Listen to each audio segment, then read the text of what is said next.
Lovely. Okay, so good afternoon, everyone, and thanks for joining us. I'm Becky. I'm the Chief Exec of the EA, and I'm really pleased to be hosting tonight's session.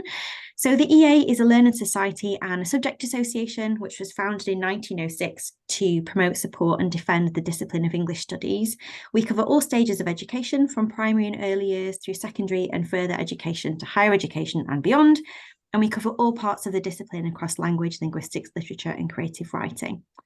Events like tonight's are made possible by the fantastic contribution of our volunteer speakers. So thank you again so much to tonight's speakers, Donna and Stephanie and Megan. Our members also make it possible to keep these events free and open to all by paying their membership fees. So if you would like to contribute to the national conversation about English and help support our discipline, please do consider joining us if you haven't already. It costs just £53 to support our events and campaigning work for a whole year, and you'll get access to a range of member benefits, including online access to all our journals. And I'll put some info in the chat so you can have a look when you have a few minutes. And now it's my pleasure to hand over to tonight's speakers for our look at children's picture books on difficult and sensitive topics. Thank you. Thank you, Becky. That was wonderful, absolutely wonderful. Welcome everyone to what is our second English Association webinar about books reading for pleasure, reading for habit, reading for enjoyment, and in the primary and early years. This webinar is following our last very successful exploration of the 2023 Picture Book Award winners that was recorded at the UKLA conference in Exeter. Today I'm joined by, I should introduce myself. My name is Megan Dixon and I'm a teacher, a school leader, and a researcher interested in all things language and literacy related. Today I'm joined by two exceptional colleagues, Donna Lewis, who is head teacher, or I should say principal of Broken Cross Primary School in Macclesfield, and Stephanie Hilder, a lecturer from the Open University with a specialism in reading for pleasure. Our aim today it comes from a question that was posed to us last webinar around introducing and using books with children. And the idea is to discuss the power of books when it comes to introducing and exploring sensitive and challenging topics with children. We want to consider how books can provide a safe space for children to explore issues in a nuanced way and perhaps offer practical ways, and of course lots and lots of suggestions of texts that we can use in this way in the classroom.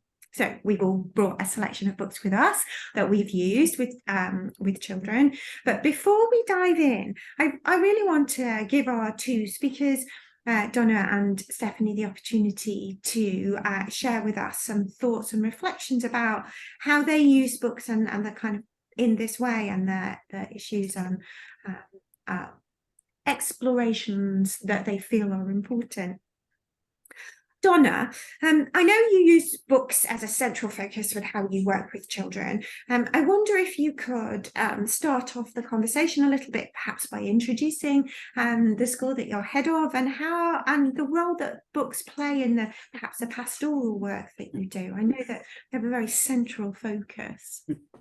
So I'm Donna Lewis, I'm the head of Broken Cross Primary Academy. We are a single form entry school. We serve an area of high deprivation in an area of quite conspicuous wealth. So we are a hidden gem, I call us. And, you know, sort of along with the community that I serve come lots and lots of difficulties, sort of family life, just I would say a whole range of socio-economic difficulties affect and impact on our families, and therefore that affects our children. We have a nursery that starts with 2-year-olds, so we use books and book talk and picture books all the way through school from our youngest 2-year-olds to our year 6 children, and we find it a really powerful way of approaching issues, thorny issues, that allow us to distance ourselves from the issue slightly, and it distances the child from it, so it takes some of the sting out of it for them. It also means that we can project our feelings onto storybook characters. That's quite a safe way of exploring emotions and exploring feelings.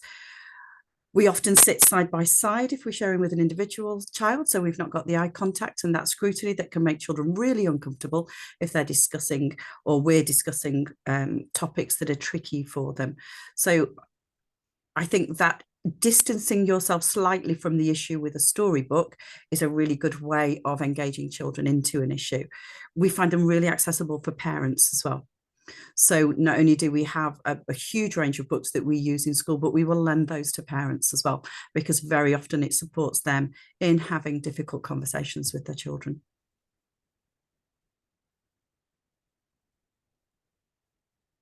Thank you. That's wonderful. It does strike me very much that the depersonalization of some of these issues is really powerful, and it also gives you the opportunity to introduce things in a very sensitive way, doesn't it? And kind of draw out from the children how they might be responding and what their challenges might be. Stephanie, I'm really fascinated to understand a little bit about it from your perspective. What can you tell us perhaps about the research perspective, where we're coming from, and the importance of sharing books and stories for children in general? Okay, thank you. So I'm Stephanie Hilder. I'm a lecturer in Reading for Pleasure with the Open University, and I work with Teresa Kremin and the rest of the team, Kelly, Debbie and Helen. And we work predominantly on programs with schools across the country who are developing Reading for Pleasure. So our first direction of research would be always, what is it that encourages children to read? Because we know the advantages of reading for pleasure and volitional reading, choosing to read.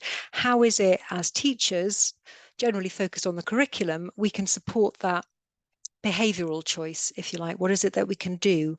And so that's all about obviously having texts that tempt children, having the right texts that are going to be given at the right time, or facilitated or supported, but also about opening up choice for children, helping children to be aware of their own preferences in reading and their own reader's identity, sharing ours as teachers and practitioners, and also just really being current and up to date, keeping up with where books and stories are going, because books and stories represent the world that we live in, and they represent the world that we have lived in.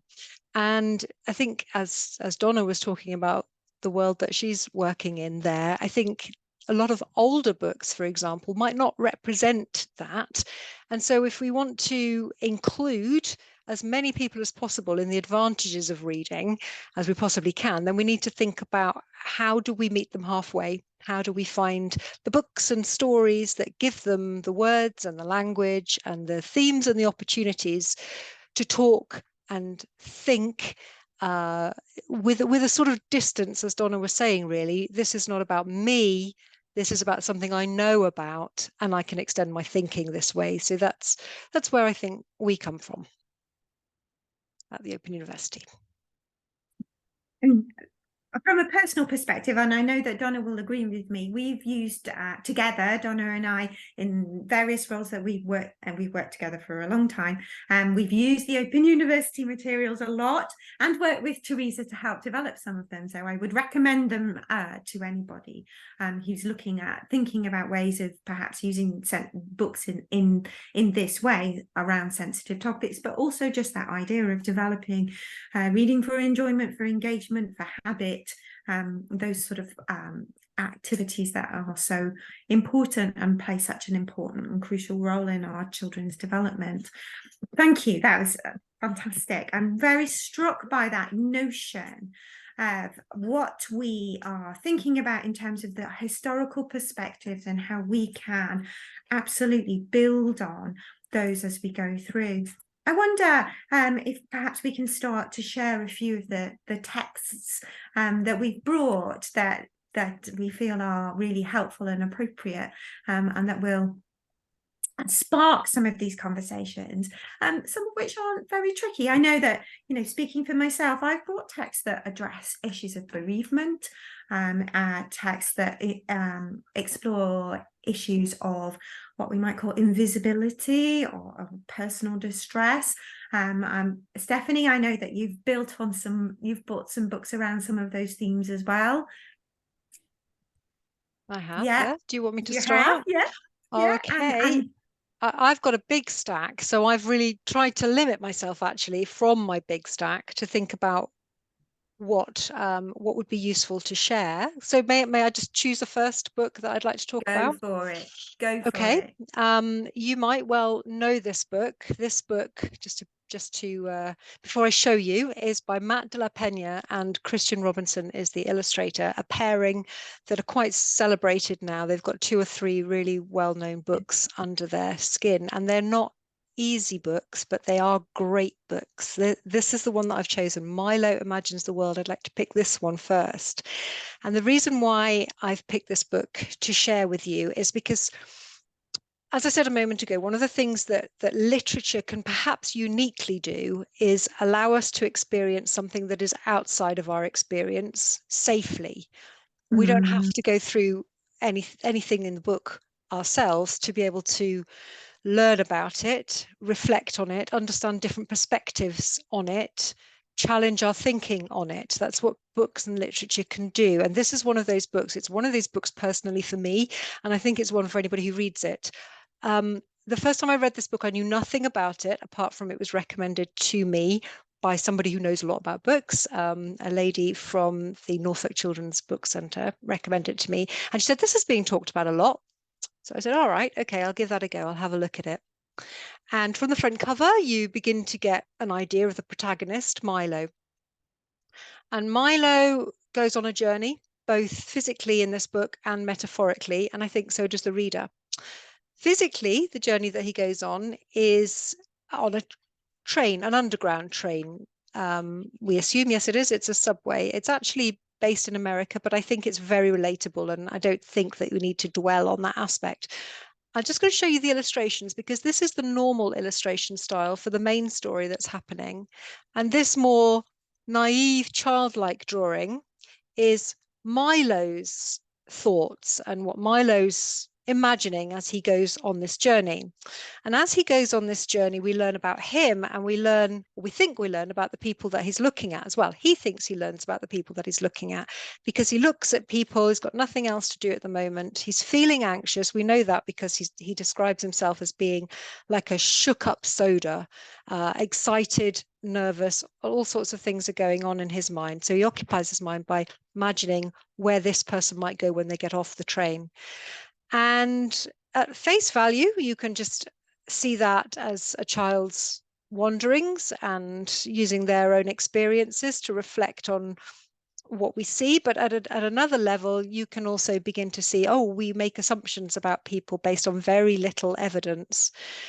And Milo comes to realize that. Now, the way that we come to realize that is in part by looking at Milo's assumptions about people as they go about their business. There's a lady here getting married, and she's gone on the train to get married. He sees a little boy who gets on the train, who's wearing a smart suit and has neatly parted hair. And he imagines that this boy is off, therefore, to be collected by coach and horses to go to tea at a castle. He imagines a privileged, advantaged life, I suppose, is the only way of seeing that. But actually, when Milo gets off the train, so does this little boy. And it turns out that both little boys join a queue to see their mother, who is incarcerated, who's in prison. So I didn't see that coming at all. All I saw was a lovely, charming little boy on a journey with his sister, obviously anxious and nervous about something. And you get little clues as you go through. But as Milo realizes that this other boy is going to the same place, he changes his view of that person and of all the other people. And he sort of goes back over all the other people that he's made assumptions about. And I have not yet read this with children, because I've read it with a lot of teachers and I've read it for myself, and I don't yet feel like I've got ready, that I'm ready, because every time I read it, I think more about it. And in a sense, when I was thinking about this webinar, I was wondering whether that's okay. Is that okay with children? Okay, is it okay that we don't know the answers to all of the questions that this might bring up? Are we comfortable with that? Do we feel that we have to structure things? And is that how literature is intended to work? Because I'm not sure it is. I think maybe it's okay to allow the ideas to form more slowly and for the comprehension to come more slowly through the revisits.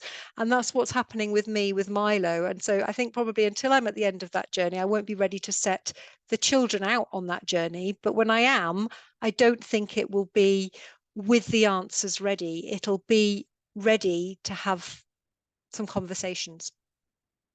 I don't know what your thoughts are. My immediate thought is I wonder whether having conversations with the children will help your comprehension of it, and to help develop that dialogue that you have with the children, to see it from their perspective and perhaps get insight further. I could see it being an incredibly powerful tool, in lots of respects, actually, to kind of cross sensitivities and ways of working. Yeah, lots of big ideas can sit behind there around stereotypes, around making assumptions, around people's identities. There's lots of that. And you know, your direction would be led by the children, I think, what's appropriate. But also, I think with any book of this complexity, you also have to be aware of the potential misinterpretations or misinformation that you would then want to think, how do I work with that? How do I bring that round without knowing all the answers and giving all the answers, but being prepared to learn through talk, because that's what empathy is, isn't it? That's that being able to put yourself in somebody else's shoes and see it from different sides. And I think that's what literature affords. Yeah, absolutely. Donna.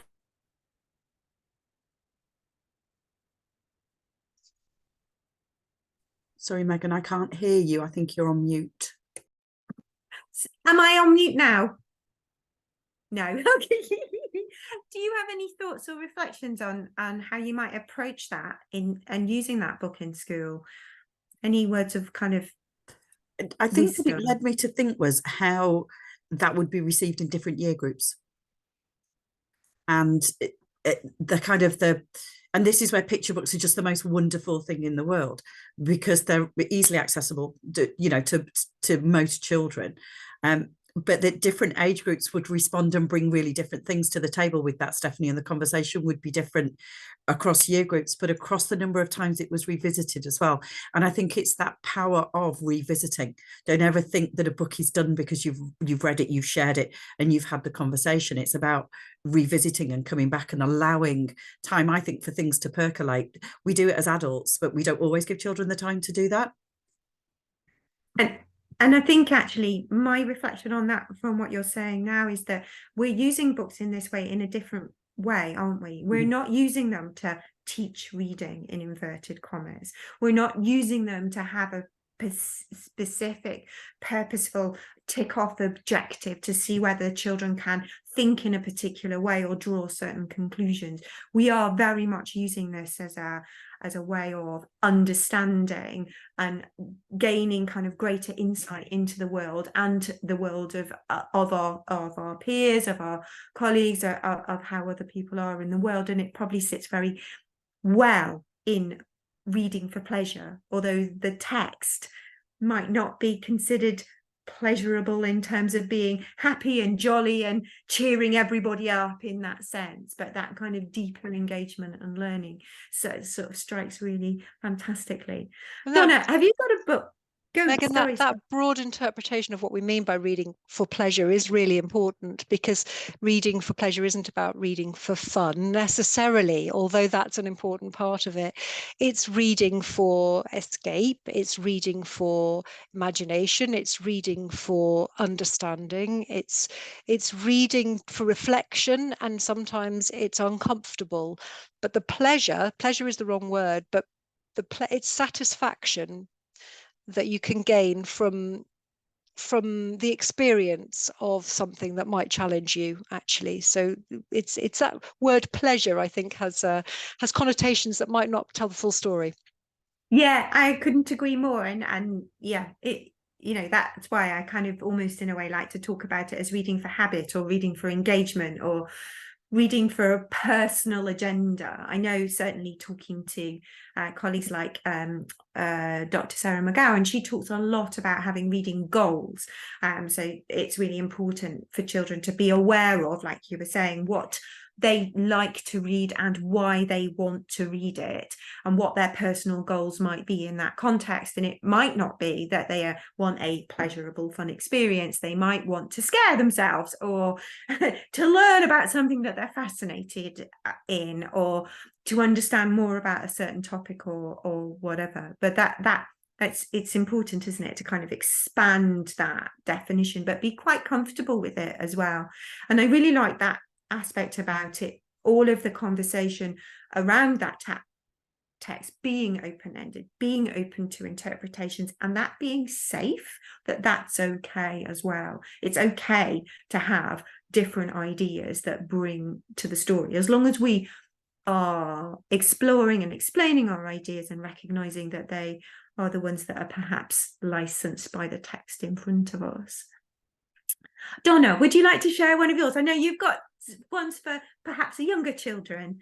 Yeah, so I thought about it from thinking about EYFS and where this all begins. And we have a nursery on site, so we have 2-year-olds on site. So my first kind of selections that I put in are board books, because I think, you know, it's never too early to start. So they don't necessarily, I've got quite a few, they don't necessarily have heavy content, but it starts that idea that books can address issues, that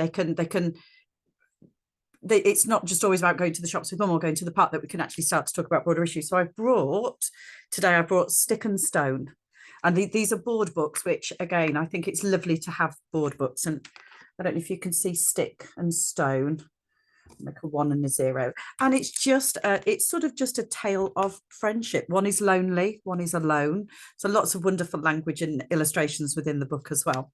A 0 and a 1, so we get the kind of building a bit of number work in, and it just goes, you know, they're not friends to begin with, they realize being alone isn't any fun, they make friends. Pine Cone comes along. Pine Cone's a bit spiky, and so he's kind of trying to make them fall out, but Stick sticks up for Stone, and this wonderful friendship comes from this, of sticking up for people. And then it goes on to what I really like about it is it doesn't just talk about them making friends, it talks about the things they then go on to do as friends. So it gives ideas and examples of what friendship might look like, the kinds of activities you can do together. They get split up in a thunderstorm, and tables are reversed, and Stone goes looking for Stick and finds him and helps him out of a tricky situation. So, as I say, not incredibly heavy in terms of content, but as starting the journey that the children have in school, where we start introducing books that either have issues in them, or not that they have a particular issue that we're looking at, but have representation in them that we're talking about. So this one's another board book. This one's called Love Makes a Family, and love is waking up bright and early, but it's just about the representation with it. Love is knowing where everything is. Love is finding the biggest puddles. Love is playing on the weekend. But within all of it, we have different families represented. And so the hope with these is that all of those representations become normalized. And I don't need a book when they're higher up school to talk about a particular issue, because the issue hopefully won't have arisen. They've had representation from the very youngest age. We've kind of introduced it and explored it as they are growing, rather than them coming to it later on. Yeah, it strikes me that you're by using books like this and introducing those kind of topics, you're perhaps preempting difficulties, but also, as Stephanie was saying, giving voice to an ability to talk about these things, because perhaps children might look at that and articulate and notice difference and suggest that. And that, again, is a safe space in which to gently explore some of these ideas with the children and allow them the safety and the security to know that it's okay to ask, but also to start understanding perhaps the nuances behind them.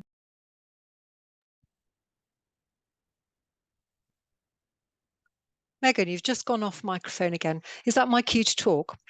There you go. Okay, just picking up and absolutely agreeing with you, Donna, that just having those books that represent lots of different kinds of people doing stuff that people do in stories right from the beginning is so important, because we pick up messages without those messages necessarily being conscious ones, don't we? And a very prevalent message up until the great work of the Reflecting Realities report and the publishers who jumped helpfully on that was that, you know, all the books that we saw were fairly monocultural in schools, which is another reason why we have to keep up to date, why we've got to be seeing what's out there and what's published more recently. Because if we go back before even 2016, we're probably going to find maybe 4% of books with some character that isn't Caucasian white. So that's not the reality of the world, is it? And who would want to be living in that world? We need all of our children to see themselves, windows and doors, windows and mirrors. Everybody's very familiar with that phrase, I know. Can I share another book? Yeah. Okay, it's a different version of diversity in a way. Well, sort of, maybe. This is how I see it. We're talking about seeing our own lives and seeing other people's lives. And I don't know if you know this book by Joanne Schwartz and Sydney Smith. I think it did win an award. I can't remember which one. And this story, although it's set in the 1950s, it needn't be. Again, it's another case of we don't necessarily need to draw attention to that. But we start with a double-page spread of a house. So there's lots of conversation there about what does this house remind us of? What is it like? Is it like our house? What does it tell us, if anything, about the people in it? And like every good picture book, the story is being told down one narrative line with the pictures, and there's additional through the words. They're not necessarily doing the same thing at the same time. So from my sea, I can see the sea. From my house, I can see the sea. It goes like this: house, road, grassy cliff, sea. And town spreads out this way and that. You see a sunny seaside house location, and you see the city and the town. And you also see Dad, we think, leaving the house, walking in the direction of the big town, and all the other men of the area heading in that direction as well. And then you see where they're going, and they're all off to work down the mine.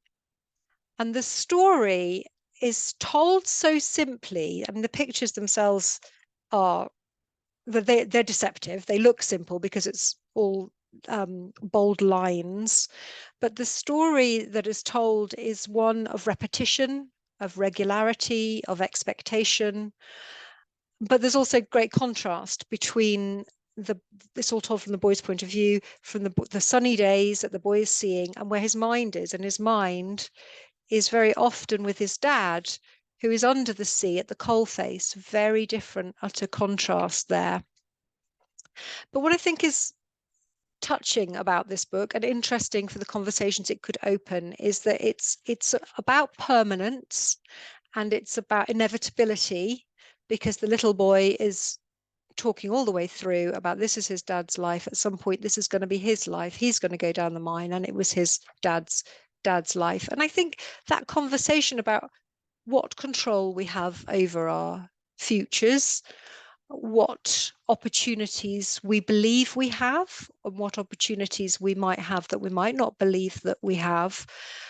And that's not to say that this is a negative even. There's a pride in that continuity and that service as well. So a deceptively simple book, which I thought might bring us back to England, but not all parts of England. So there are communities who will very much feel the pit lifestyle, still very much part of who they are and their identity. And this could open up some conversations, useful ones, I hope.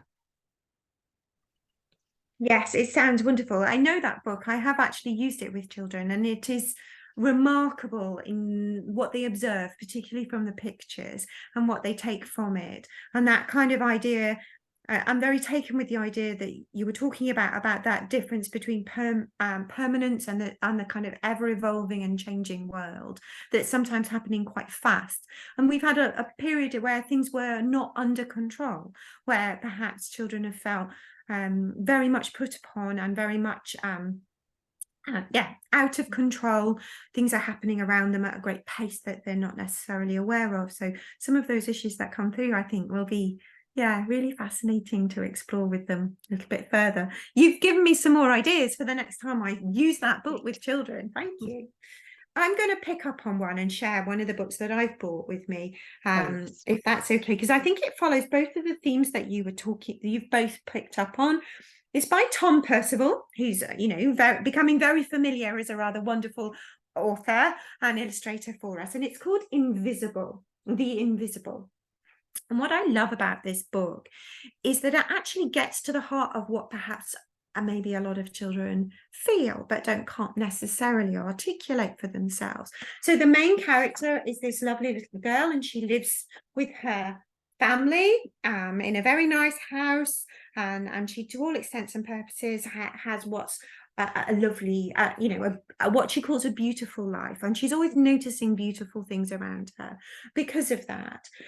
But for whatever reason, her family suddenly finds itself in a position where things are getting really tough. They can't turn the heating on, they can't afford things, and life becomes a little bit less beautiful. So she's trying not to worry about stuff. And then the family has to move, and she has to move from her house that she thinks is glorious and wonderful, and they move to another part of the city. And when she gets there, she notices that the things around her possibly reflect her mood, and nothing is beautiful anymore, and she can't seem to cheer herself up. And it's become very cold and snowy and very sad and lonely. And as she walks around this place, this part of the town, she notices that she seems to be invisible, that people don't notice her anymore. They don't seem to see her. They don't smile at her when she walks past. They don't engage with her. And she's actually believes that she's fading away. And as she fades away to become what she considers completely invisible, she notices that there's a whole world of other invisible people around with her as well. People who've perhaps fallen on hard times as well. An old lady who's very lonely, a gentleman who's sleeping on a park bench, a boy who's got a broken bicycle that has just come from someone else. And she wants to try and help this. So I'm not going to tell you what she does. I'm going to leave you to buy the book and find out. But it's a really rather lovely story, again, about possibility and agency, and knowing that things can get better and that you can personally make a difference in terms of perhaps your attitude, but bringing people around. It's about collective agency in that respect. And again, a very open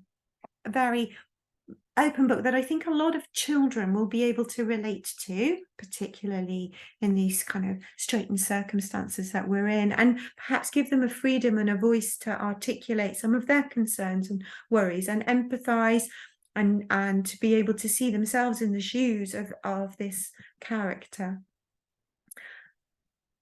Donna, did you want to move on and share some of your other books with us?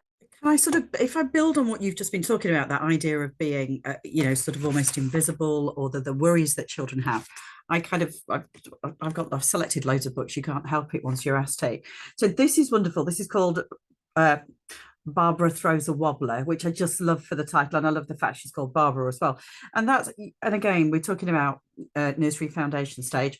It's about learning how to sort of banish bad moods. And then the one that sits alongside it is Ruby's Worry. And I've got to post it on it, because to me, this is kind of where we would start to introduce the idea of mental health and mental well-being. So again, from a very early age, the idea of talking about concerns, talking about worries, how, Ruby loves being Ruby. She loves to swing up high. She loves exploring wild and faraway places. She was perfectly happy until one day she discovered a worry. It wasn't a very big worry, but I'm sure, as you can imagine, this worry grows. And it makes me very much think about, with those of you who know Black Dog by Pinfold, that I would use with older children in school.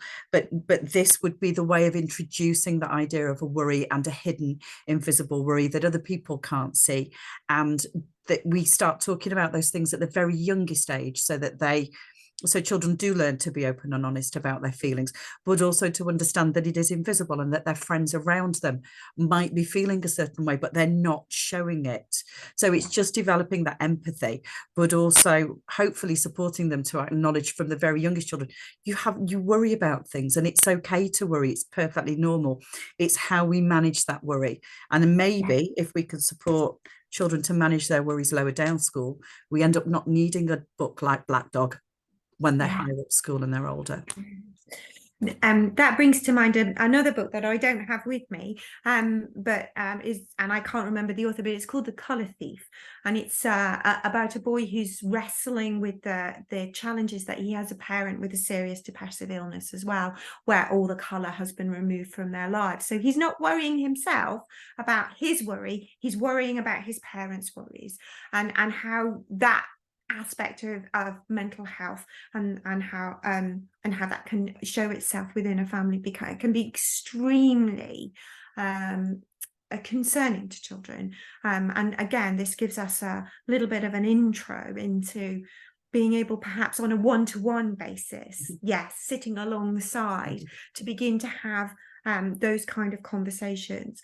I've got another book as well. Now I can't stop, sorry, which is in the PowerPoint. So I should say that we have collected a group of resources, because we've got so many book recommendations that we can't possibly talk about them all now, that we will share with you. In this book, it's called All Owls Have Anxiety, and it is anxiety through the faces and pictures of owls, and it is absolutely glorious. It's I've spent many hours with older children in Key Stage 1 exploring the pictures of owls, exploring the way that these things are articulated, and helping children kind of recognize some of those feelings that are exhibited through the owls' faces within themselves as well. So being able to recognize the symptoms of anxiety in itself and take it further. Okay, I think in the last 5 minutes, I wonder if we could oh, brilliant. Becky's put those links in the chat for us. Thank you. In the last 5 minutes, I wonder if we could just move the conversation on a little bit to, perhaps some of the sort of rules of thumb about using texts like this with children. Because I'm very aware as well that the last conversation, the last webinar, the question was around perhaps teachers having some anxiety in broaching some of these subjects, perhaps because they felt that it would not be considered acceptable by parents or families or some of the other communities. I wonder, Donna, could you start us off with that kind of some thinking around that? How do you approach this with your staff? I think one of the things we realised quite early on is that some staff were really uncomfortable with doing this, and some staff manage the situation as if they were speaking with their own children. That sounds wonderful, but as parents, we all share different amounts of information with our children when they ask questions. And as educators, it's not our job to do that. We need to be very, very careful. So part of it for us was almost developing a really soft script for staff, where there's lots of language around. Some people think, or not everybody, not everybody believes that, but some people believe this.